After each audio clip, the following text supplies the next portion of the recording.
Sveiki, suėjim iš Ešniaus, važiuoju iš Rokiškio, striptizą nešoksiu, šoksiu breiką, man 19 metų. Tai prasme, esi šokėjas? Jo, šokėjas, šoku breiką, mokau vaikus, jau ir mokytas esu. Nuo 4 iki 18 metų turiu vaikų daug. Pravesk mums pamokėlį. Mes esam, įsivaizduok tavo žiūrovai laidos, pravesk, kad mums būtų įdomu ir kad mes nors kažką naudingą gautume iš tų tavo minutės. Iš pradžių, aišku, visi žino tokį judesį kaip bangelė. Taip? Visi žino tokį. Palauk. Dabar visi pabandom kartu. Įsisiaučiam. Ištiesiam dešinę ranką, Taip. pirščiuką sulenkiam, riešą, alkūnę ir išneriam. Dar kartelį. Pirščiukai, riešas, alkūnė ir išneriam. Aš manau, kad Lietuvoje iš tikrųjų pilna dainų laidų, kur žmonės dainuoja. Nes iš tikrųjų matęs šokių laidų, kur aptarinėjami visi pasaulio šokiai, reklamuojami visi renginiai apie tą reikalą. Manau, būtų visai smagu.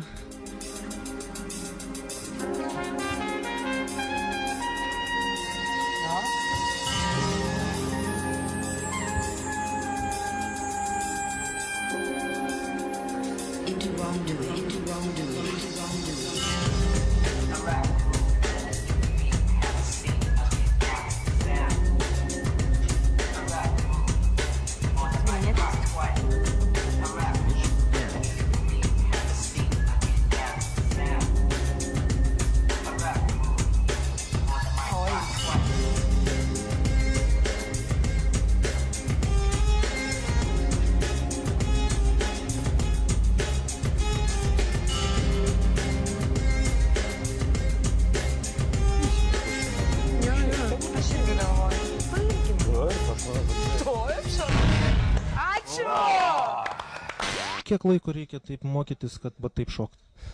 Iš tikrųjų, tas laikas ateina kiekvienam ir kitu laiku. Kiekvienas gali net ir tai keletą mėnesių pasimokęs padaryti. Kitas gali 10 metų. Priklauso nuo to, kaip stengiasi ir kiek dirbi.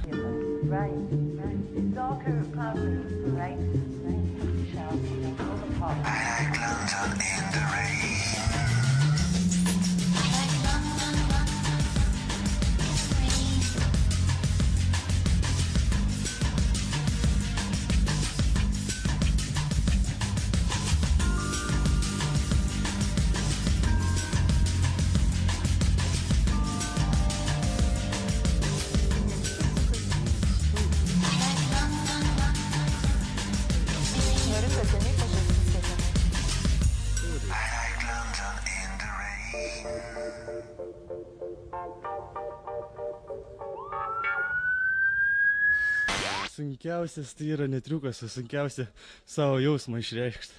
Į tai, ką aš dabar dariau. Tai buvo sunkiausia, save nugalėti. O visa kita yra elementaru. Mes matydami tavo tikrai iš tikrųjų sugebėjimus ir buvom tikrai įsižiūrėję. Gražu žiūrėti, kaip tu valdai savo kūną ir viskas tikrai tvarkoja. Aš noriu pasakyti, aš nežinau, ar aš matau tave televizijoje, bet aš tikrai noriu tave pamatyti pusfinalį. Ką, Vytai? Be jokios abejonės taip. Aš manau, kad tu tikrai praeini į pusfinalį ir mes norim tave matyti būtinai ten. Tu gali kautis dėl nugalėtojo, kaip sakant, statuso, nes... Ačiū Jums labai. Aš manau, kad tu turi tikrai viską. Dėkui. Ir paruoši dar geresnį. Ačiū tau. Ir labai patenkintas. Labai. Kodėl? Protiškai. Nes likau įvertintas. Parodžiau tai, ką galiu ir mane vertina.